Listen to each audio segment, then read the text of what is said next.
Magandang buhay, mga kasimbahay. Panibagong araw na naman upang tayo ay magnilay. Samahan ninyo ako, ating pakinggan ang Ebanghelyo sa araw na ito.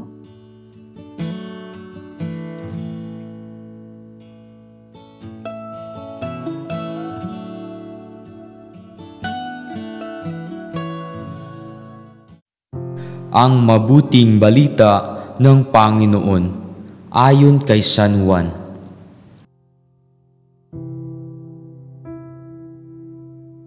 Sinugo ng Diyos ang isang tao na nagngangalang Juan, na parito siya upang magpatutuo tungkol sa ilaw at manalig sa ilaw ang lahat dahil sa patutuo niya. Hindi siya ang ilaw, kundi naparito siya upang magpatutuo tungkol sa ilaw. Nang suguin ng mga Hudeo sa Jerusalem ang ilang saserdote at Levita upang itanong kung sino siya, sinabi ni Juan ang katotohanan.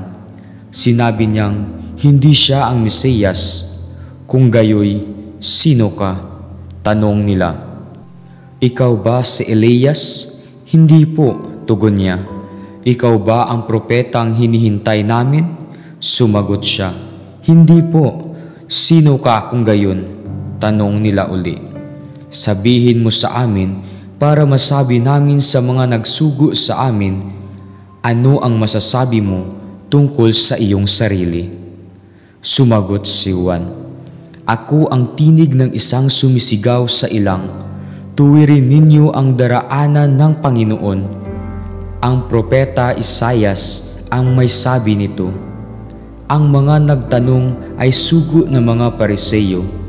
Muli nilang tinanong si Juan, bakit ka nagbibinyag?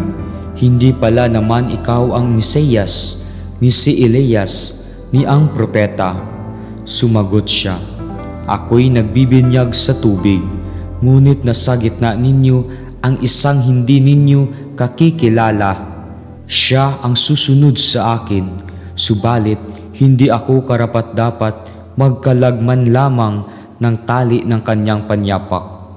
Ito'y nangyari sa Betania, sa ibayo ng Hordan, na pinagbibinyagan ni Juan. Ang mabuting balita ng Panginoon. Pagsasadiwa.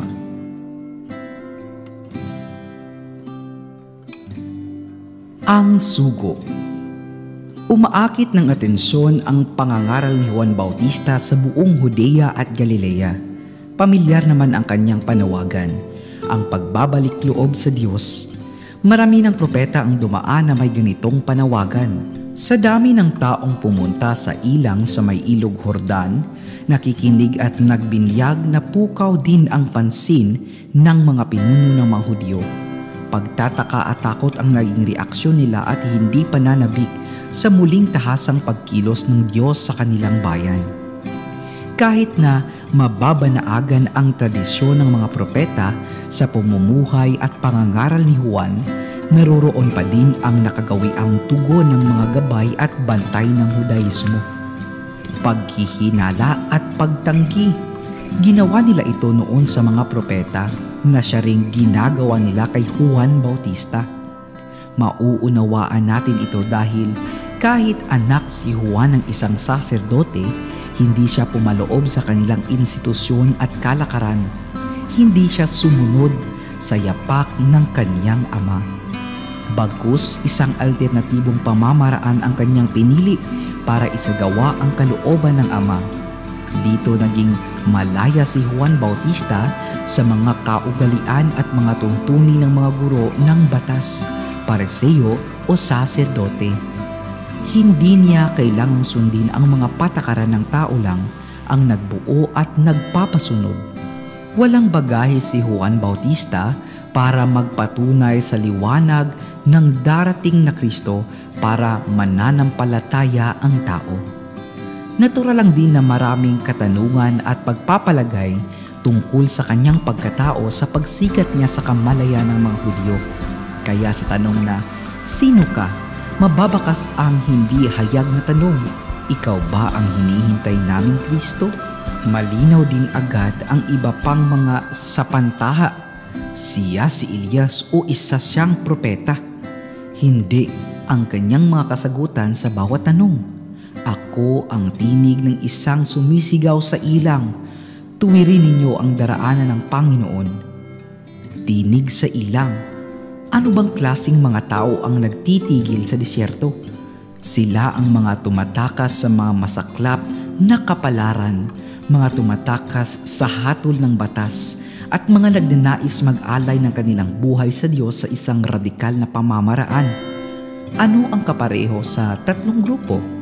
Una, ang pagsalungat sa kalakaran ng lipunan, at ikalawa, ang pag-asang posible pang mabago ang kalakaran ng lipunan ito. Dala-dala ni Juan Bautista ang mga simulaing ito sa kanyang pangangaral. Siya ang nag-iisang tinig mula sa laylayan ng lipunan para hamunin ang mga kinakalawang na pananaw at pukawin ang sigla upang panibaguhin ang kasunduan sa pagitan ng Diyos at ng kanyang bayan.